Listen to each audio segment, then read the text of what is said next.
100% ನಾನು ಎಷ್ಟು ಸಾರಿ ನಿಮ್ಮ ಹತ್ರ ನಾನೇ ರಿಕ್ವೆಸ್ಟ್ ಮಾಡಿದೆ ಮೇಡಮ್. ನಾನು ರೇಖೆಯಿಂದ ನಿಮ್ಗೆ ಏನೆಲ್ಲ ಒಳ್ಳೇದಾಯ್ತು, ಏನ್ ಪರಿವರ್ತನೆ ಆಯ್ತು? ಕರೆಕ್ಟ್ ಆಗಿ ಅಂಕಲ್ ಬಂದ್ಬಿಟ್ಟು 9 days ಅಲ್ಲೇ ಎಕ್ಸ್ಪೈರ್ ಆಗಿದ್ದಾರೆ. ಹೌದಾ? ಅದನ್ನ ಅವರು ಕರೆಕ್ಟ್ ಆಗಿ ಪ್ರಿಡಿಕ್ಟ್ ಮಾಡೇ ಹೇಳಿದ್ರು. ಆಮೇಲೆ ಅವ್ರ ಮಗಳಿಗೂ ಸಹಿತ ಅವ್ರು ಬೇಗ ದೀಕ್ಷೆ ತಗೊಂಡು ಅವ್ರು ಬೇಗನೆ ಬರ್ಬೇಕು ಅಂತ ಹೇಳಿದಕ್ಕೆ ಇವಾಗ ಅವರು ರೇಖೆ ದೀಕ್ಷೆ ತಗೊಂಡಿದ್ದಾರೆ. ಗಂಡನ ಮನೆಯಲ್ಲಿ ತುಂಬಾ ಮೋಸ ಆಗಿ ತಾಳಿ ಕಟ್ಟರೆ ಹೆಂಡತಿನ ಅಕ್ಕ ಅಂತ ಹೇಳಿ ಪಬ್ಲಿಕ್ ಹೇಳ್ಕೊಂಡ್ ಬಂದಿದ್ದಾರೆ.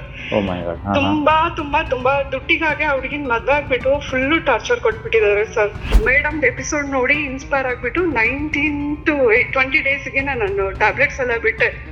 ಅವ್ರ ಎಪಿಸೋಡ್ಸ್ ಎಲ್ಲ ನೋಡಿ ಒಂಥರ ರೇಖಿ ಅಷ್ಟು ಚೆನ್ನಾಗಿ ವರ್ಕ್ ಆಗುತ್ತೆ ಸರ್ ಅದು. ಪ್ರಿಯ ವೀಕ್ಷಕರೇ ನಮಸ್ಕಾರ. ಕಾರ್ಯಕ್ರಮವನ್ನು ನೋಡಿ ಸುಮ್ಮನಾಗಬೇಡಿ, ನಮ್ಮ ವಾಹಿನಿಯನ್ನ ಸಬ್ಸ್ಕ್ರೈಬ್ ಮಾಡ್ಕೊಳ್ಳಿ. ಹಾಯ್ ಹಲೋ ನಮಸ್ಕಾರ ವೀಕ್ಷಕರೇ, ನಾನು ಸಂದೀಪ್ ಶೆಟ್ಟಿ ಹೆಗ್ಗದ್ದೆ. ಇದು ಹೆಗ್ಗದ್ದೆ ಸ್ಟುಡಿಯೋ. ಈಗ ನಮ್ಮ ಹೆಗ್ಗದ್ದೆ ಸ್ಟುಡಿಯೋದಲ್ಲಿ ರೇಖಿ ಗ್ರ್ಯಾಂಡ್ ಮಾಸ್ಟರ್ ಆಗಿರುವಂತಹ ಗೀತಾ ಚಂದ್ರಶೇಖರ್ ಅವರ ಅನೇಕ ಕಾರ್ಯಕ್ರಮಗಳನ್ನು ನಾವು ಬಿತ್ತರಿಸಿದ್ವಿ. ಈ ಕಾರ್ಯಕ್ರಮ ಬಂದ ನಂತರದಲ್ಲಿ ಅನೇಕರು ಅದು ಹೆಂಗೆ ವರ್ಕ್ ಆಗುತ್ತೆ, ವರ್ಕ್ ಆದವ್ರನ್ನ ಮಾತಾಡಿಸಿ ಅಂತೆಲ್ಲ ಹೇಳಿದ್ರು. ಸೊ ಅದಕ್ಕೂ ಕೂಡ ನಾವು ಹಿಂಜರಿಲಿಲ್ಲ. ನಮ್ಮ ಕಾರ್ಯಕ್ರಮದಲ್ಲೇ ಅವ್ರ ಜೊತೆಗೆ ಅವರ ಯಾರು ಸ್ಟೂಡೆಂಟ್ಸ್ ಇದ್ದಾರೆ ಅವ್ರನ್ನ ಕರೆಸ್ಬಿಟ್ಟು ನಾವು ಮಾತಾಡಿಸುವಂಥ ಪ್ರಯತ್ನವನ್ನು ಮಾಡಿದ್ವಿ. ಇವತ್ತು ಕೂಡ ನಾನು ಮೇಡಮ್ ಹತ್ರ ಹೇಳಿದೆ, ಯಾರಾದರೂ ತುಂಬ ಬದಲಾದವರಿದ್ದರೆ ಒಬ್ಬರನ್ನ ನಮ್ಮ ಕಾರ್ಯಕ್ರಮದಲ್ಲಿ ಲೈವ್ ಆಗಿ ಮಾತಾಡಿಸ್ಬೋದಾ ಮೇಡಮ್ ಅಂತ ಕೇಳಿದೆ. ಹಾಗಾಗಿ ಖಂಡಿತ ಮಾತಾಡಿಸ್ಬಹುದು. ಸಮತಾ ರೆಡ್ಡಿ ಅಂತ ಒಬ್ಬರು ಬೆಂಗಳೂರವ್ರು ಇದ್ದಾರೆ, ಅವ್ರು ಮಾತಾಡ್ತೀನಿ ಅಂತಲೂ ಕೂಡ ಹೇಳಿದ್ದಾರೆ. ನೀವು ಪರ್ಮಿಷನ್ ಕೊಟ್ಟರೆ ನಾನು ಕರೆ ಮಾಡ್ತೀನಿ ಅಂತ ಹೇಳಿದ್ರು. ಮೇಡಮ್ ಅವ್ರು ಇಲ್ಲೇ ಇದ್ದಾರೆ. ಮೇಡಮ್, ಕಾರ್ಯಕ್ರಮಕ್ಕೆ ಸ್ವಾಗತ. ನಮಗೆ ತುಂಬ ಖುಷಿಯಾಗೋದೇನಪ್ಪ ಅಂತ ಹೇಳಿದ್ರೆ, ಕಾರ್ಯಕ್ರಮ ಬಿತ್ತರಿಸಿದ ನಂತರ ಸಾವಿರಾರು ಜನ ನಿಮ್ಮಿಂದ ದೀಕ್ಷೆ ತಗೊಂಡ್ರು, ಅನೇಕರಿಗೆ ಒಳ್ಳೆಯದಾಯಿತು. ಅವರ ಬ್ಲೆಸ್ಸಿಂಗ್ಸೇ ಬಹುಶಃ ನಮಗೆಲ್ಲ ಅದರ ಒಂದು ಆಶೀರ್ವಾದ ಸಿಗ್ತಾ ಇದೆ ಅಂತ ನಾನು ಅಂದ್ಕೊತೀನಿ. ಅದೇ ಇನ್ನೂ ಸಾಕಷ್ಟು ಜನರಿಗೆ ಆಗಲಿ. ಆದರೆ ಈ ಮಧ್ಯೆ ಒಂದಿಷ್ಟು ಜನ ಇದ್ದಾರಲ್ಲ, ಇವ್ರು ಸಿಕ್ಕಾಪಟ್ಟೆ ಆ ಕಡೆನೂ ಹೋಗೋದಿಲ್ಲ, ಈ ಕಡೆನೂ ಹೋಗೋದಿಲ್ಲ, ಮಧ್ಯಂತರದಲ್ಲಿ ಸಿಕ್ಕೊಂಡು ಒದ್ದಾಡ್ತಿರ್ತಾರೆ ಅವರು. ಅದು ನಂಬಬೇಕಾ ನಂಬಾರ್ದಾ, ಮೇಡಮ್ ಹೇಳೋದೇ ಸುಳ್ಳು, ಇಲ್ಲ ಆಗೋದೇ ಬೇರೆ, ಈ ರೀತಿ ಎಲ್ಲ ಮಾತಾಡ್ತಿರ್ತಾರೆ. ಹಾಗಾಗಿ ಅವ್ರಿಗೆ ಒಂದು ಆನ್ಸರ್ ಕೊಡೋಣ ಇವತ್ತಿನ ಕಾರ್ಯಕ್ರಮದಲ್ಲಿ ಅಂತ ಅಂದ್ಕೊಂಡಿದ್ದೀನಿ. ನೀವು ಹೇಳಿರುವಂಥ ಸಮತಾ ರೆಡ್ಡಿ ಅವ್ರಿಗೆ ನಾವು ಈಗ ಕರೆ ಮಾಡೋಣ, ಆಗುತ್ತಾ? ಓಕೆ, ಒಂದು ಪರ್ಮಿಷನ್ ಅವ್ರ ಹತ್ರ ತಗೊಳ್ಳಿ ನೀವು. ಸೊ ಕರೆ ಮಾಡಿ ಅವ್ರ ಹತ್ರ ನಾನೇ ಮಾತಾಡಿಸ್ತೀನಿ, ಏನಾಯ್ತು ಏನು ಎತ್ತ ಅಂತ ಮಾತಾಡ್ತೀನಿ, ನೋಡೋಣ. ಹಲೋ ಹಲೋ ಮ್ಯಾಮ್, ನಮಸ್ತೆ. ಹೇಗಿದ್ದೀರಾ? ಹಾ, ಚೆನ್ನಾಗಿದ್ದೀನಿ ಮೇಡಮ್. ನೀವ್ ಹೇಗಿದ್ದೀರಾ? ಫೈನ್, ಸೂಪರ್ ಆಗಿದ್ದೀನಿ. ಇದು ಮೇಡಮ್, ಹಾಗೆ ನಿಮ್ಮ ವಾಯ್ಸ್ ರೆಕಾರ್ಡ್ ಮಾಡ್ಕೋಬಹುದಾ? Okay okay okay madam. Okay, with your permission. 1 minute. This call is now being recorded. Okay. Samata madam, ಅದೇ ನೀವು ರೇಖಿ ಬಗ್ಗೆ ಎಲ್ಲ ನಾನು ಕೂಡ ಮಾತಾಡ್ತೀನಿ, ನನಗೆ ಅದರಿಂದ ತುಂಬಾ ಒಳ್ಳೇದಾಗಿದೆ ಅಂತ ಅಂದ್ಬಿಟ್ಟು ಹೇಳ್ತಾ ಇದ್ದೀನಿ. 100% ನಾನು ಎಷ್ಟು ಸಾರಿ ನಿಮ್ಮ ಹತ್ರ ನಾನೇ ರಿಕ್ವೆಸ್ಟ್ ಮಾಡಿದೆ ಮೇಡಮ್. ಮೇಡಮ್, ಈಗ ಸಂದೀಪ್ ಮಾತಾಡ್ತಿದ್ದೀನಿ. ನಮಸ್ತೆ sir. Thank you so much sir. Thank you so much sir. ನಿಮ್ಮಿಂದ ನಿಮ್ ಎಪಿಸೋಡ್ ನೋಡ್ಬಿಟ್ಟೆ ನಾನು ಮೇಡಮ್ ನ ಕಾಂಟ್ಯಾಕ್ಟ್ ಮಾಡಿದ್ದು. ಅಲ್ಟಿಮೇಟ್ ರಿಸಲ್ಟ್ ಬರ್ತಾ ಇದೆ ಸರ್. ನೀವೊಂದು ಮೀಡಿಯೇಟರ್ ಆಗಿ ನೀವು ಇದೀರಾ ಮೇಡಮ್. ನಿಮ್ ಥ್ರೂನೇ ನಮಗೆ ಸಿಕ್ಕಿರೋದು. Thank you so much sir. ಆಗ್ಲಿ ಮೇಡಮ್, ನಮ್ಗಂತೂ ತುಂಬಾ ಖುಷಿ ಆಯ್ತು. ಈಗ ನಾನು ಲೈವ್ ಅಲ್ಲೇ ಇದ್ದೀನಿ ಕಾರ್ಯಕ್ರಮದಲ್ಲಿ, ಹಾಗಾಗಿ ನಿಮ್ಮ ಹತ್ರ ಕೇಳ್ಬೇಕು ಅಂತ ಅನ್ಕೊಂತೀನಿ, ಏನಾಗಿತ್ತು ಮತ್ತೆ ರೇಖೆಯಿಂದ ನಿಮ್ಗೆ ಏನೆಲ್ಲ ಒಳ್ಳೇದಾಯ್ತು, ಏನ್ ಪರಿವರ್ತನೆ ಆಯ್ತು ಅಂತ. ಯಾಕಂದ್ರೆ ಸುಮಾರು ಜನ ಹೇಳೋದು, ಇಲ್ಲ ಸುಮ್ಮನೆ ಹೇಳ್ತಾರೆ, ವರ್ಕ್ ಆಗಲ್ಲ ನಮಗೆ ಅಂತಾನು ಸುಮಾರು ಜನ ನೆಗೆಟಿವ್ ಥಾಟ್ಸ್ಗಳನ್ನ ಬಿತ್ತರಿಸುವವರು ಇದ್ದಾರೆ, ನಾನು ನೋಡಿದ್ದೀನಿ. ಆದರೆ ನಮ್ಮ ಕಾರ್ಯಕ್ರಮದಿಂದ ಸುಮಾರು ಜನರಿಗೆ ಇದು ಹೆಲ್ಪ್ಫುಲ್ ಆಯಿತು, ತುಂಬ ಜನ ಬದಲಾಗಿದ್ದಾರೆ ಅಂತ ಹೇಳ್ಬಿಟ್ಟು ಗೀತಾ ಚಂದ್ರಶೇಖರ್ ಅವರು ಆಗಾಗ ನನಗೆ ಹೇಳ್ತಾ ಇರ್ತಾರೆ. ಈಗ ಖುದ್ದಾಗಿ ನಿಮ್ಮ ಹತ್ರನೇ ನಾವು ಕೇಳೋದು, ಸಮತಾ ಅವ್ರಿಗೆ ಏನಾಯಿತು, ಏನು ಆಗಿತ್ತು, ಏನೆಲ್ಲ ಬದಲಾವಣೆ ಕಂಡುಕೊಂಡ್ರಿ ನೀವು ಅಂತ ಹೇಳ್ಬೋದಾ ಅಂತ. ಹಾ ಸರ್, ನಾನು MNC ಕಂಪ್ನಿಯಲ್ಲಿ ನಾನು ವರ್ಕ್ ಮಾಡ್ತಾ ಇದ್ದೀನಿ ಬೆಂಗಳೂರಲ್ಲಿ. ಹಿಂಗೆ ನಾವು ನಿಮ್ ಎಪಿಸೋಡ್ ಗಳನ್ನೇ ನೋಡ್ಬಿಟ್ಟು ಅವ್ರ ಇಂಟರ್ವ್ಯೂಸ್ ಎಲ್ಲ ಯೂಟ್ಯೂಬ್ ನೆಲ್ಲ ರೆಫರ್ ಮಾಡ್ಬಿಟ್ಟು ನಾವು ದೀಕ್ಷೆ ತಗೊಂಡ್ವಿ ಮೇಡಮ್ ಅಂಡರ್ ಅಲ್ಲಿ. ನಾನು ನನ್ನ ಫ್ರೆಂಡ್ಸ್ ಎಲ್ಲರೂ ಸೇರ್ಬಿಟ್ಟು ಒಂದು ಡೈರೆಕ್ಟ್ ಆಗಿ ಹೇಳ್ತೀನಿ, ನನ್ನ ಫ್ರೆಂಡ್ ಹೆಸರು ಹೇಳ್ತಾ ಇಲ್ಲ, ಅವ್ರ ಡ್ಯಾಡಿ ತುಂಬಾ ಕ್ರಿಟಿಕಲ್ ಸ್ಟೇಜ್ ಅಲ್ಲಿ ಇದ್ರು. ಆ ಮೇಡಮ್ ಹತ್ರ ನಾವು ಡೀಟೇಲ್ಸ್ ಫೋಟೋ ಎಲ್ಲ ಕಳಿಸಿದಾಗ ಮೇಡಮ್ ಅವರು ಕರೆಕ್ಟ್ ಆಗಿ ಅಂದ್ರು, ಸರ್ 9 days ಅಲ್ಲಿ ಇರಲ್ಲ ಅಂತ. ನಾನ್ ಬೇಕಿದ್ರೆ ಅದು ವಾಯ್ಸ್ ರೆಕಾರ್ಡಿಂಗ್ ಕಳಿಸ್ತೀನಿ ಬೇಕಿದ್ರೆ. ಕರೆಕ್ಟ್ ಆಗಿ ಅಂಕಲ್ ಬಂದ್ಬಿಟ್ಟು 9 days ಅಲ್ಲೇ ಎಕ್ಸ್ಪೈರ್ ಆಗಿದ್ದಾರೆ. ಹೌದಾ? ಅದನ್ನ ಅವರು ಕರೆಕ್ಟ್ ಆಗಿ ಪ್ರಿಡಿಕ್ಟ್ ಮಾಡೇ ಹೇಳಿದ್ರು. ಆಮೇಲೆ ಅವ್ರ ಮಗಳಿಗೂ ಸಹಿತ ಅವ್ರು ಬೇಗ ದೀಕ್ಷೆ ತಗೊಂಡು ಅವ್ರು ಬೇಗನೆ ಬರ್ಬೇಕು ಅಂತ ಹೇಳಿದಕ್ಕೆ ಇವಾಗ ಅವರು ರೇಖಿ ದೀಕ್ಷೆ ತಗೊಂಡಿದ್ದಾರೆ. 15 days ಆಗಿದೆ, ಪ್ರಾಕ್ಟೀಸ್ ಮಾಡ್ತಾ ಇದ್ದಾರೆ. ಸೆಕೆಂಡ್ ಇನ್ಸಿಡೆಂಟ್ ಏನಾಗಿದೆ ಅಂದ್ರೆ, ಅವರು one of my friend, close friend. Sir, ನೀವ್ ನಂಬ್ತಿರಲ್ಲ ಗೊತ್ತಿಲ್ಲ. ಅವ್ರದ್ದು ಮ್ಯಾರೇಜ್ ಆಗಿ ರೀಸೆಂಟ್ ಲೈಕ್ ವಿತಿನ್ 1 year ಅಲ್ಲೇ ಮದ್ವೆ ಆಗಿರೋದು. ತುಂಬಾ ಡಿಸ್ಟರ್ಬೆನ್ಸ್ ಲೈಫ್ ಅವ್ರದ್ದು. ಗಂಡನ್ ಮನೇಲಿ ತುಂಬಾ ಮೋಸ ಆಗಿ ತಾಳಿ ಕಟ್ರ ಹೆಂಡ್ತಿನ ಅಕ್ಕ ಅಂತ ಹೇಳಿ ಪಬ್ಲಿಕ್ ಹೇಳ್ಕೊಂಡ್ ಬಂದಿದ್ದಾರೆ. ತುಂಬಾ ತುಂಬಾ ತುಂಬಾ ದುಡ್ಡಿಗಾಗಿ ಆ ಹುಡ್ಗಿನ್ ಮದ್ವೆ ಆಗ್ಬಿಟ್ಟು ಫುಲ್ ಟಾರ್ಚರ್ ಕೊಟ್ಬಿಟ್ಟಿದ್ದಾರೆ ಸರ್. ಆ ಹುಡ್ಗಿ ಎಕ್ಸ್ಟ್ರೀಮ್ ಆಗಿ ಹೋಗ್ಬಿಟ್ಟು ತುಂಬಾನೇ ಫೇಸ್ ಮಾಡಿದ್ರು ಅವರು. ಹಾಗಾಗಿ ಆಮೇಲೆ ಅವರು ಬೇರೆ ಲಾಯರ್ ನ ಕನ್ಸಲ್ಟ್ ಮಾಡಿ ಅಲ್ಲಿಂದ ಒಂದು ನೋಟಿಸ್ ಹಾಕಕ್ಕೇನೆ ಅವ್ರ ಹತ್ರ ದುಡ್ಡು ಸುಮಾರು ಕಿತ್ಕೊಂಡಿದ್ದಾರೆ. ಈ ರೇಖಿ ದೀಕ್ಷೆ ಬಂದ್ಮೇಲೆ ಎಸ್ಪೆಷಲಿ ಅವರು ಫಸ್ಟ್ ಲೆವೆಲ್ ಸೆಕೆಂಡ್ ಲೆವೆಲ್ ನನ್ ಜೊತೆನೆ ಮಾಡ್ಕೊಂಡಿದ್ದು. ಕಾರ್ಡ್ ಕಟಿಂಗ್ ಕೂಡ ಮಾಡಿಸ್ಕೊಂಡ್ರು. ಕಾರ್ಡ್ ಕಟಿಂಗ್ ಮಾಡಿ 19 days ಗೆ ಡೈವರ್ಸ್ ಡಿಕ್ಲೇರ್ ಆಗಿದೆ ಸರ್. ಈವನ್ ಲಾಯರ್ ಕೂಡ ಒಂದು ಮಾನವೀಯತೆ ದೃಷ್ಟಿ, ಅವ್ರ ಕಡೆ ಲಾಯರು, ಹುಡುಗನ್ ಕಡೆ ಲಾಯರು, ಹುಡುಗನ ಡೈವರ್ಸ್ ಕೊಡಲ್ಲ ಅಂತ ಹೇಳಿ ತುಂಬಾ ಸ್ಟ್ರಾಂಗ್ ಆಗಿದ್ರು. ಅವ್ರ ಕಡೆ ಲಾಯರೇ ಅವ್ರಿಗೆ ಅದ್ ಏನು ಪರಿವರ್ತನೆ ಆಯ್ತೋ ಗೊತ್ತಿಲ್ಲ. ಅಂದ್ರೆ ಮೇಡಮ್ ಜಸ್ಟ್ ನನ್ ಫ್ರೆಂಡಿಗೆ ಹೇಗ್ ಅಫರ್ಮೇಶನ್ಸ್ ಮಾಡ್ಕೋಬೇಕು, ಹೇಗ್ ಪ್ರಾಕ್ಟೀಸ್ ಮಾಡ್ಬೇಕು ಅಂತ ಅವ್ರು ಹೇಳ್ಕೊಟ್ರು. ಅದೇ ತರಾನೇ ಇವ್ರು ಫಾಲೋ ಮಾಡಿದ್ದಾರೆ. ಸೊ ನೀವ್ ನಂಬ್ತೀರಾ ಇಲ್ಲ ಗೊತ್ತಿಲ್ಲ. ಅವ್ರು ಬೇಕಿದ್ರೆ ವಿತ್ ಪ್ರೂಫ್ ನಾನು ಆಲ್ರೆಡಿ ನಾನು ಸೆಂಡ್ ಮಾಡ್ತೀನಿ, ಬೇಕಿದ್ರೆ ಈಗ್ಲೇನೆ ಮಾಡ್ತೀನಿ ಮೇಡಮ್, ವಾಟ್ಸ್ಆಪ್ ಗೆ ನಾನು ಕಳಿಸ್ತೀನಿ, ನೀವು ವೆರಿಫೈ ಮಾಡ್ಬೋದು. ಹಾಗಾಗಿ ಅವ್ರು ಪೇ ಮಾಡಿರೋದು ಜಸ್ಟ್ 10,000 ಅಷ್ಟೇನೆ ಲಾಯರ್ ಫೀಸ್ ಅಂತ ಮಾಡಿ 23 ದಿನದೊಳಗೆ ಕೇಸ್ ನ ಫೈಲ್ ಮಾಡಿ ಡೈವರ್ಸ್ ನ ಕೋರ್ಟ್ ಇಂದ ಆರ್ಡರ್ ಮಾಡಿ ಕಳ್ಸಿದ್ದಾರೆ ಸರ್. ರೇಖಿ ಶಕ್ತಿ ಇನ್ ಹೆಂಗೆ ಸರ್, ಕಾರ್ಡ್ ಕಟಿಂಗ್ ಶಕ್ತಿ ಇನ್ ಹೆಂಗಿದೆ ಹೇಳಿ. ನಾನ್ ವಿತ್ ಪ್ರೂಫ್ ನಾನ್ ಸಬ್ಮಿಟ್ ಮಾಡ್ತೀನಿ ಬೇಕಿದ್ರೆ. ಮೇಡಮ್ ನಿಮ್ಗೆ ಏನೆಲ್ಲ ಬದಲಾವಣೆಗಳಾಯ್ತು, ನಿಮ್ಗೆ ಏನ್ ಪರಿವರ್ತನೆ? ನಂದು ನಿಜ ಹೇಳ್ತೀನಿ, ನಂದು ಮಿರಾಕಲ್. ನಂದು ಹೆಲ್ತ್ ಪರವಾಗಿ ತುಂಬಾ ಡಿಸ್ಟರ್ಬೆನ್ಸ್. ನಂಗೆ ಹೆಂಗೆ ಅಂದ್ರೆ ಥೈರಾಯ್ಡ್ ಇದೆ, ಥೈರಾಯ್ಡ್ ರಿವರ್ಸ್ ಆಗಿದೆ ಸರ್ ನಂಗೀಗ. ಥೈರಾಯ್ಡ್ ನಂಗೆ ಆಕ್ಚುಲಿ ಆಲ್ಮೋಸ್ಟ್ 8-9 years ಇಂದ ಇದೆ ನಂಗೆ. ನಾನು 50 mg ಟ್ಯಾಬ್ಲೆಟ್ ತಗೊಂತಾ ಇದ್ದೆ. ಸೊ ಇವಾಗ ಏನಾಗಿದೆ ಅಂದ್ರೆ ಇವನ್ ಟ್ಯಾಬ್ಲೆಟ್ ತಗೋಬೇಕಾದ್ರೇನೆ ನನ್ ಪಾದ ಉರಿ ಎಲ್ಲ ತುಂಬಾ ಬರೋದು. ಅದು ಥೈರಾಯ್ಡ್ ಇರೋರಿಗೆ ಎಲ್ಲರಿಗೂ ಗೊತ್ತೇ ಇರುತ್ತೆ ಅದು. ಈಗ ಈ ರೇಖಿ ದೀಕ್ಷೆ ತಗೊಂಡು ಮೇಡಮ್ ಎಪಿಸೋಡ್ ನೋಡಿ ಇನ್ಸ್ಪೈರ್ ಆಗ್ಬಿಟ್ಟು 19 to 20 days ಗೆ ನಾನು ಟ್ಯಾಬ್ಲೆಟ್ಸ್ ಎಲ್ಲ ಬಿಟ್ಟೆ. ಅವ್ರದ್ದು ಎಪಿಸೋಡ್ಸ್ ಎಲ್ಲ ನೋಡಿ ಒಂಥರ ರೇಖಿ ಅಷ್ಟು ಚೆನ್ನಾಗಿ ವರ್ಕ್ ಆಗುತ್ತೆ ಸರ್ ಅದು.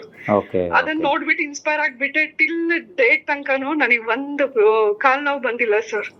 ಈವನ್ ನಾನ್ ತುಂಬಾ ಆಫೀಸ್ ನಲ್ಲಿ ವರ್ಕ್ ಮಾಡ್ಬಿಟ್ಟು ಡ್ರೈನ್ ಔಟ್ ಆಗ್ಬಿಟ್ಟು ಫುಲ್ ಸ್ಟ್ರೆಸ್ ಆಗಿ ಮಲಗ್ಬಿಡ್ತಿದ್ವಿ. ಈಗ ಎಷ್ಟು ಆಕ್ಟಿವ್ ಆಗಿದ್ದೀನಿ ಅಂದ್ರೆ ಅಷ್ಟು ಆಕ್ಟಿವ್ ಆಗಿದ್ದೀನಿ. ಆಮೇಲೆ ನನ್ನ ಏಜ್ ಬಂದ್ಬಿಟ್ಟು ನಾನು ಎಬೋ 30+ ಟಿಲ್ ಡೇ ತನಕನು ಇದು ನಂದು ರೆಗ್ಯುಲರ್ ಪೀರಿಯಡ್ಸ್ ಅನ್ನೋದು ನಂದು ಯಾವತ್ತೂ ಇಲ್ಲ, ಎಲ್ಲ ಇರ್ರೆಗ್ಯುಲರ್. ರೇಖಿ ಬಂದಾಗ್ಲಿಂದ ಅದು ಸಹಿತ ಕರೆಕ್ಟ್ ಆಗಿದೆ. ಆಮೇಲೆ ಡಸ್ಟ್ ಅಲರ್ಜಿ ಇದು ಹೆಂಗೆ ಅಂದ್ರೆ ನಾನು ಎವ್ರಿ ಇಯರ್ ಪಂಚಕರ್ಮ ಟ್ರೀಟ್ಮೆಂಟ್ ತಗೊಂತಾ ಇದ್ದೆ ಸರ್. ಅದು ಇಲ್ಲ ಅಂದ್ರೆ ನಂಗೆ ಎಕ್ಸ್ಟ್ರೀಮ್ ನೈಟ್ ಸಹಿತ ಕೋಲ್ಡ್ ಏನಾದ್ರು ಆಯ್ತು ಅಂದ್ರೆ ತಿಂಗಳಲ್ಲಿ ಒಂದು 3-4 ಸರಿ ಕೋಲ್ಡ್ ಆಗೋದು ಸರ್. ಈಗ ನಾನು MNC ಅಲ್ಲಿ ಇರೋದ್ರಿಂದ ನಾನು ಅರ್ಲಿ ಮಾರ್ನಿಂಗ್ ಶಿಫ್ಟ್. ನಂದು ಹೆಂಗೆ ಅಂದ್ರೆ AC ಹಾಕ್ಬಿಡ್ತಾರ, ತುಂಬಾ ಇನ್ಫೆಕ್ಷನ್ಸ್ ಆಗ್ತಾ ಇರುತ್ತೆ. ಸೊ ಪಂಚಕರ್ಮ ಅನ್ನೋದು ನಾನು ತಗೊಂಡಂತಾನೆ ಇದೆ. ಅದನ್ನ ತಗೊಂಡ್ರೇನ ನಂಗೆ ಆಗ್ತಾ ಇತ್ತು ಸರ್. ಆ ಎಕ್ಸ್ಟ್ರೀಮ್ ಲೆವೆಲ್ ಹೋದವಳು. ಇವನ್ ಹೋಮಿಯೋಪತಿ, ಆಯುರ್ವೇದಿಕ್, ಇಂಗ್ಲಿಷ್ ಮೆಡಿಸನ್ ಎಲ್ಲ ತುಂಬಾನೇ ಆಗೋಗಿ ಒಂಥರ ವೀಸಿಂಗ್ ಎಲ್ಲ ಸ್ಟಾರ್ಟ್ ಆಗಿ ನಂಗೆ ವಾಕ್ ಮಾಡಕ್ ಆಗ್ತಿರ್ಲಿಲ್ಲ. ತುಂಬಾ ಅಂದ್ರೆ ನಿದ್ದೆ ಅನ್ಕಂಫರ್ಟಬಲ್. ನನ್ ಡೈಲಿ ಮ್ಯಾಕ್ಸಿಮಮ್ 4-5 hours ಅಷ್ಟೇನೆ ನಾನು ನಿದ್ದೆ ಮಾಡ್ತಾ ಇದ್ದಿದ್ದು. ಅಂತ ಇದ್ರಲ್ಲಿ ಇದು ರೇಖಿಗ್ ಬಂದಾಗ್ಲಿಂದ ಇವಾಗ ಎದ್ದಾಳಕ್ಕೆ ಮನ್ಸಾಗೋದಿಲ್ಲ. ಅಷ್ಟು ನಿದ್ದೆ ಮಾಡ್ತಾ ಇದೀನಿ. ಡಸ್ಟ್ ಅಲರ್ಜಿ ಇಲ್ಲೇ ಇಲ್ಲ ಸರ್. ಹೇಗೆ ಎಷ್ಟು ಸಮಯ ಕೊಡ್ತೀರಾ ನಿಮ್ಮ ದಿನದಲ್ಲಿ? ನೀವು ರೇಖಿಗೋಸ್ಕರ ಎಷ್ಟು ಸಮಯನ ಸ್ಪೆಂಡ್ ಮಾಡ್ತೀರಾ ಅಂತ? ಪ್ರಾಕ್ಟೀಸ್ ಹಲೋ ಕಟ್ ಆಯ್ತು ಅನ್ಸುತ್ತೆ. ಮಾಡ್ತಾನೆ ಇರ್ತೀನಿ ಸರ್. ಮೇಡಮ್ ವಾಯ್ಸ್ ಬ್ರೇಕ್ ಆಯ್ತು. ನೀವು ಒಂದು ದಿನದಲ್ಲಿ ರೇಖಿಗೆ ಎಷ್ಟು ಟೈಮ್ ಸ್ಪೆಂಡ್ ಮಾಡ್ತೀರಾ ಅಂತ? ನಾನು ಅರ್ಲಿ ಮಾರ್ನಿಂಗ್ 4:30 ಎದ್ದು ಪ್ರಾಕ್ಟೀಸ್ ಮಾಡ್ತೀನಿ. ಪ್ಲಸ್ ನೈಟ್ ಕೂಡ ಅದು ಕಂಪಲ್ಸರಿ ನಾನು ಮಾಡ್ಬಿಟ್ಟೆ ನಾನು ಮಲಗ್ತೀನಿ. ಅದು ನಾವು ಆಫೀಸಿಗೆ ನಾವು ಬರೋದ್ರಿಂದ ನಾವು ರೆಗ್ಯುಲರ್ ಆಗಿ ಮಾಡಕ್ ಆಗಲ್ಲ ಸರ್. ಡೈಲಿ 2 times ಅಂತ ಕಂಪಲ್ಸರಿ. ಸಾಟರ್ಡೆ ಸಂಡೇಸ್ ಮಾತ್ರ 3-4 times ನಾನು ಮಾಡ್ತೀನಿ. ಒಂದ್ಸಲ ಸಿಟ್ಟಿಂಗ್ ಕೂತ್ರೆ ನೀವು ಎಷ್ಟು ಸಮಯ ತಗೊಂತೀರಿ? ಅರ್ಧ ಗಂಟೆ? 1.5 hour ತಗೊಂತೀನಿ. 1.5 hour ಮಾಡ್ತೀರಾ? ಅಂದ್ರೆ ಆಮೇಲೆ ನಾನು ಕ್ಯಾಬ್ ಅಲ್ಲಿ ಬರ್ಬೇಕಾದ್ರೆ ಎಲ್ಲ ಸಹಿತ ನಂಗೆ ಏನಾದ್ರು 10 minutes 20 minutes ಆತರ ಏನಾದ್ರು ನಂಗೆ ಟೈಮ್ ಸಿಕ್ಕಿದ್ರೆ ಸಹಿತ ಅವಾಗ್ಲೂ ಪ್ರಾಕ್ಟೀಸ್ ಮಾಡ್ತೀನಿ ಸರ್. ದೀಕ್ಷಾ ಆಗಿದೆ ಅಲ್ವಾ, ಅಲ್ವಾ, ಸೊ ಹಾಗಾಗಿ ಮೇಡಮ್ ಸಿಂಬಲ್ಸ್ ಎಲ್ಲ ದೀಕ್ಷೆ ಕೊಟ್ಟಿದ್ದಾರೆ. ಓಕೆ ಸೊ ಕ್ಯಾಬ್ ಅಲ್ಲೆಲ್ಲ ಇವಾಗ ಸಿಂಬಲ್ಸ್ ಎಲ್ಲ ಅಪ್ಲೈ ಮಾಡ್ತೀನಿ. ನಂಗೆ ಬೇಕು ಅಂದ್ರೆ ವಿಶುದ್ಧ ಚಕ್ರ ಮಾತ್ರ ಆಕ್ಟಿವೇಟ್ ಮಾಡ್ಕೊಂತೀನಿ. ಈ ತರ ಆಜ್ಞಾ ಚಕ್ರ ಇವಾಗ ಕ್ಯಾಬ್ ಅಲ್ಲಿ ಅಂದ್ರೆ ಕಂಫರ್ಟಬಲ್ ಇರೋದಿಲ್ಲ. ಓಕೆ ಸೊ ಹಾಗಾಗ್ಬಿಟ್ಟು ಆ ತರ ಬರೀ ಕಣ್ಮೇಲೆ ಇಟ್ಕೊಂಡ್ ಬರ್ತೀನಿ. ಈಗ ನೈಟ್ ಸೆಟ್ ಇತ್ತು ಸರ್ ನಂಗೆ, ಸೊ ಹಾಗಾಗಿ ಸ್ಪೆಕ್ಸ್ ತುಂಬಾ ಯೂಸ್ ಮಾಡ್ತಿದ್ದೆ. ಇವಾಗ ಅದನ್ನು ಬಿಟ್ಬಿಟ್ಟಿದೀನಿ ನಾನು. ಸೂಪರ್, ನಿಮ್ಗಂತೂ ತುಂಬಾ ಒಳ್ಳೇದಾಗಿದೆ. ಇದರ ಕ್ರೆಡಿಟ್ಸ್ ಮೇಡಮ್ಗೆ ಹೋಗ್ಬೇಕು ಅಂತ ಅನ್ಕೊಂತೀನಿ. 100% ನನ್ನ ಲೈಫ್ ಇರೋ ತನಕ ರೇಖಿನೂ ಮರೆಯಂಗಿಲ್ಲ, ಮೇಡಮ್ನು ನನ್ ಮರೆಯಾಗೆ ಇಲ್ಲ. ಅಷ್ಟು ಇಂಪ್ರೂವ್ಮೆಂಟ್ ನಾವು ಕಾಣಿಸ್ತಾ ಇದೆ. ಇವಾಗ ವರ್ಕ್ ರಿಲೇಟೆಡ್ ಅಷ್ಟೇ ಸರ್, ತುಂಬಾನೇ ಡಿಸ್ಟರ್ಬೆನ್ಸ್ ಇತ್ತು ತುಂಬಾ. ಇವಾಗ ಆಫೀಸ್ ಅಲ್ಲಿ ಅಂತೂ ಎಕ್ಸ್ಟ್ರೀಮ್. ಇವನ್ ನನ್ನ ಕೊಲೀಗ್ಸಿಗೆಲ್ಲ ಹೇಳಿ ನನ್ನ ಕೊಲೀಗ್ಸ್ ಎಲ್ಲ ದೀಕ್ಷೆ ತಗೊಂಡು ಎಲ್ಲರೂ ಪ್ರಾಕ್ಟೀಸ್ ಮಾಡ್ತಾ ಇದ್ದಾರೆ ಸರ್. ಓಕೆ ನಿಮ್ಮ ಕೊಲೀಗ್ಸ್ ಕೂಡ ಇದನ್ನ ಮಾಡ್ತಿದ್ದಾರೆ ಹಾಗಾದ್ರೆ? ಹೌದು. ಓಕೆ ಒಳ್ಳೇದಾಗ್ಲಿ ಮೇಡಮ್. ಅಲ್ಟಿಮೇಟ್ ನೀವು ಕೂಡ ಎಲ್ರಿಗೂ ಅದನ್ನ ಪ್ರಚಾರ ಮಾಡ್ತಿದ್ದೀರಾ. ಬಹುಶಃ ನಮ್ಮ ಭಾರತೀಯ ಸನಾತನ ರೇಖಿ ಧರ್ಮ ಏನಿತ್ತು ಅದನ್ನ ಉಳಿಸ್ಕೊಳ್ಳೋಕೆ ಒಂದು ಪ್ರಯತ್ನ ಆಗ್ತಿದೆ ಅಂತ ನಾನು ಅಂದ್ಕೊತೀನಿ. ನಿಜವಾಗ್ಲೂ ಖುಷಿ ಆಯಿತು ಮೇಡಮ್, ನಮ್ಮ ಕಾರ್ಯಕ್ರಮದಲ್ಲಿ ನೀವು ಬ್ಯುಸಿ ಇದ್ರೂ ಕೂಡ ಬಂದು ಮಾತಾಡಿದ್ದಕ್ಕೆ ಅಥವಾ ಕರೆ ಮಾಡಿದಾಗ ನಮ್ಮ ಕರೆಯನ್ನು ಸ್ವೀಕಾರ ಮಾಡಿ ಒಂದು ಅನುಭವವನ್ನು ಹಂಚಿಕೊಂಡಿದ್ದಕ್ಕೆ ನಮ್ಮ ಹೆಗ್ಗದ್ದೆ ಸ್ಟುಡಿಯೋದಿಂದ ನಿಮಗೆ ಧನ್ಯವಾದ. ನೋಟಿಸ್ ಮಾಡಬೇಕು. ಓಕೆ, ಲೈಕ್ ನಾನ್ ಮೇಡಮ್ ಅಂಡರ್ ಬಂದು 3 months ಆಯ್ತು. ನಾನ್ ಮೇಡಮ್ ನಂಗೇನ್ ಸ್ಪೆಷಲ್ ದೀಕ್ಷೆ ಕೊಟ್ಟಿಲ್ಲ, ಸ್ಪೆಷಲ್ ಕ್ಲಾಸಸ್ ನಂಗೇನು ತಗೊಂತಾ ಇಲ್ಲ. ನಾವು ನಿಮ್ ಯೂಟ್ಯೂಬ್ ಚಾನಲ್ ನೋಡ್ಬಿಟ್ಟೆ ಮೇಡಮ್ ಅಂಡರ್ ಬಂದು ನಾವು ಪ್ರಾಕ್ಟೀಸ್ ಮಾಡಿ ಅಲ್ಟಿಮೇಟ್ ರಿಸಲ್ಟ್ ನಾವು ನೋಡ್ತಾ ಇದೀವಿ. ಬಟ್ ಯಾರೋ ನಮ್ ನಂಬರ್ ಅದ್ ಹೇಗ್ ಲೀಕ್ ಆಗ್ತಾ ಇದೆಯೋ ನಂಗೂ ಗೊತ್ತಿಲ್ಲ. ಮೇಡಮ್ ಸ್ಟೂಡೆಂಟ್ ಅಂತ ಹೆಸರು ಹೇಳ್ಕೊಂಡು ಇಲ್ಲಿ ಸರಿ ಇಲ್ಲ ಆತರ ಈ ತರ ಅಂತ ಹೇಳಿ ಇಲ್ಲಿಂದ ನಾವು ರಿಸಲ್ಟ್ ಕಂಡ್ಕೊಂಡಿದ್ದಕ್ಕೆ ನಾವ್ ಇಲ್ಲಿ ಅಲ್ಟಿಮೇಟ್ ಬೆನಿಫಿಟ್ ನೋಡೋದಕ್ಕೆ ನಾವು ಎಲ್ಲಾ ಮಾಡ್ತಾ ಇದೀವಿ, ಪ್ರಾಕ್ಟೀಸ್ ಎಲ್ಲಾ ಮಾಡ್ತಾ ಇದೀವಿ. ಬೇರೆಯವ್ರ ಏನಂದ್ರೆ ಹೇಗಂದ್ರೆ ಇಲ್ಲಿ ಸರಿ ಇಲ್ಲ, ನಮ್ಮ ಅಂಡರ್ ಅಲ್ಲಿ ಬನ್ನಿ, ಆತರ ಇಂಡೈರೆಕ್ಟ್ ಆಗಿ ನಮ್ಮನ್ನ ಅಪ್ರೋಚ್ ಮಾಡ್ತಾ ಇದಾರೆ. ಅದಕ್ಕೆ ಮೇಡಮ್ ಏನಾದ್ರೂ ಒಂದು ಆಕ್ಷನ್ ತಗೋಬೇಕು ಅವರು. ಓಕೆ ಖಂಡಿತ. ಅದ್ರ ಬಗ್ಗೆನೂ ನಾವು ಮಾತಾಡಿದೀವಿ ಆಲ್ರೆಡಿ, ಅದ್ರ ಬಗ್ಗೆ ಡಿಸ್ಕಷನ್ ಮಾಡಿದ್ವಿ ಮೇಡಮ್. ಸೊ ಅದು ಇದ್ದೇ ಇರುತ್ತೆ, ಒಂದು ಪಾಸಿಟಿವ್ ಅಂದರೆ ಒಂದು ನೆಗೆಟಿವ್ ಇರಲೇಬೇಕಲ್ವಾ. ಸೊ ಹಾಗಾಗಿ ಏನೂ ಮಾಡೋಕ್ಕಾಗಲ್ಲ. ನಮ್ಮ ಧರ್ಮನ ಮಾತ್ರ ನಾವು ಕೆಲಸ ಅದನ್ನು ಮಾತ್ರ ಮಾಡ್ಕೊಂಡು ಹೋಗಬೇಕು. ಮುಂದಿನ ದಿನಗಳಲ್ಲಿ ನೋಡೋಣ ಇನ್ನೂ ಏನಾಗುತ್ತೆ ಅಂತ ಹೇಳಿ. ಸೊ ನಿಮಗೆ ಪ್ರೂಫ್ ನೀವು ವಾಟ್ಸ್ಆಪ್ ನಂಬರ್ ಕೊಟ್ರೆ ನಾನು ಈಗಲೇ ಎಲ್ಲ ಫಾರ್ವರ್ಡ್ ಶೋರ್ ಮೇಡಮ್ ನಂಬರಿಗೆ ಕಳಿಸಿ. ಖಂಡಿತ ನಾನು ಅದನ್ನ ಒಂದ್ಸಲ ಚೆಕ್ ಮಾಡ್ತೀನಿ. ತುಂಬಾ ಥ್ಯಾಂಕ್ಸ್ ಸರ್, ನನಗೆ ಕಾಲ್ ಮಾಡಿದಕ್ಕೆ ನಮಗೊಂದು ಆಪರ್ಚುನಿಟಿ ಕೊಟ್ಟಿದ್ದಕ್ಕೆ. Thank you madam, thank you. Okay madam, okay. So ಈಗ ನಮ್ಮ ವೀಕ್ಷಕರಿಗೆ ಇದನ್ನ ನೇರವಾಗಿ ಕೇಳಿಸುವ ಪ್ರಯತ್ನವನ್ನು ಮಾಡಿದ್ವಿ. ಬಹುಶಃ ಅವರು MNCಯಲ್ಲಿ ಕೆಲಸ ಮಾಡಿರೋದ್ರಿಂದ ಬಹುಶಃ ಇಲ್ಲಿಗೆ ಬರೋದಕ್ಕಾಗಲಿಲ್ಲ. ಆದರೆ ಏನಿದೆ ಅದನ್ನು ನೇರವಾಗಿ ನಮ್ಮ ಕಾರ್ಯಕ್ರಮದಲ್ಲೇ ನಾವು ಬಿತ್ತರವನ್ನು ಮಾಡಿದ್ದೀವಿ.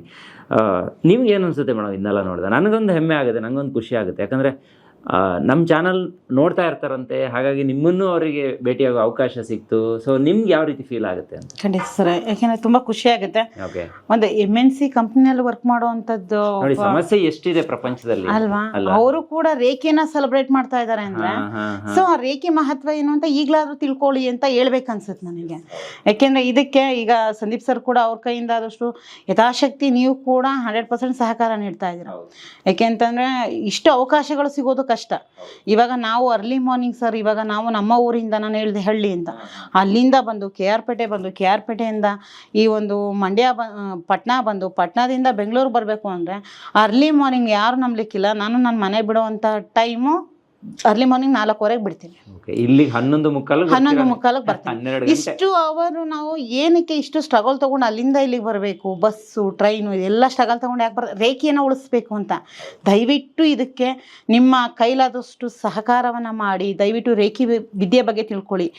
ಒಂದು MNC ಕಂಪ್ನಿನಲ್ಲಿ ವರ್ಕ್ ಮಾಡೋವಂಥ ಒಬ್ಬರು ಪರ್ಸನ್ ಹೇಳ್ತಾ ಇದ್ದಾರೆ, ಎಷ್ಟು ಜನ ಹೇಳ್ತಾ ಇದ್ದಾರೆ, ಡಾಕ್ಟರ್ಸ್ಗಳು ಹೇಳ್ತಾ ಇದ್ದಾರೆ, ಲಾಯರ್ಸ್ಗಳು ಹೇಳ್ತಾ ಇದ್ದಾರೆ, ಇದಕ್ಕಿಂತ ಇನ್ಯಾವ ಸಾಕ್ಷಿಗಳು ಬೇಕು, ಈಗಲಾದರೂ ಆ ಕಡೆ ಗಮನ ಕೊಡಿ ಅಂತ ಹೇಳ್ತೀನಿ.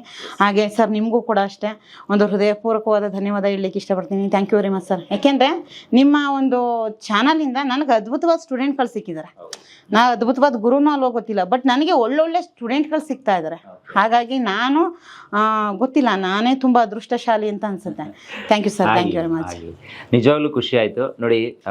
ನಿಮಗೂ ಏನಾದರೂ ಸಮಸ್ಯೆ ಅಂದರೆ ಪ್ರಪಂಚದಲ್ಲಿ ನನಗೆ ಗೊತ್ತಿರೋಂಗೆ ಸಮಸ್ಯೆಗಳೇ ತುಂಬ ಜಾಸ್ತಿ ಇದೆ ಇವತ್ತಿನ ದಿನದಲ್ಲಿ. ಅದು ಆರೋಗ್ಯ ಸಮಸ್ಯೆ ಆಗಿರ್ಬೋದು ಅಥವಾ ಮಾನಸಿಕವಾಗಿ ನೆಮ್ಮದಿಯನ್ನು ಕಳ್ಕೊಂಡಿದ್ದಿರ್ಬೋದು. ಇವೆಲ್ಲದಕ್ಕೂ ಕೂಡ ರೇಖೆಯಲ್ಲಿ ಒಂದು ಆನ್ಸರ್ ಸಿಗುತ್ತೆ ಅಂತ ಹೇಳೋದಾದರೆ ಒಂದ್ಸಲ ಯಾಕೆ ಟ್ರೈ ಮಾಡಬಾರ್ದು ಅಂತ ನನ್ನ ಒಂದು ಅನಿಸಿಕೆ. ಹಾಗಾಗಿ ಆ ಥರ ಏನಾದರೂ ತರಗತಿಗಳಲ್ಲೂ ಅದರಲ್ಲೂ ಗೀತಾ ಚಂದ್ರಶೇಖರ್ ಅವರಿಂದಲೇ ನೀವು ದೀಕ್ಷೆಯನ್ನು ಪಡ್ಕೋಬೇಕು ಅಂತ ಹೇಳಿದ್ರೆ ಮೇಡಮ್ ಅವ್ರನ್ನ ನೇರವಾಗಿ ಕರೆ ಮಾಡಿ ಮಾತಾಡಿ, ಅಥವಾ ಅವ್ರನ್ನ ಕಾಂಟ್ಯಾಕ್ಟ್ ಮಾಡಿ, ಇಲ್ಲ ಮೆಸೇಜ್ ಆದರೂ ಮಾಡಿ ಅವ್ರ ಹತ್ರ ನೀವು ಟೆಕ್ಸ್ಟ್ ಮೂಲಕ ಮಾತಾಡ್ಬೋದು ಅಂತ ಹೇಳ್ತಾ ಇವತ್ತಿನ ಕಾರ್ಯಕ್ರಮವನ್ನು ಮುಗಿಸ್ತಾ ಇದ್ದೀನಿ. Stay tune Heggadde studio.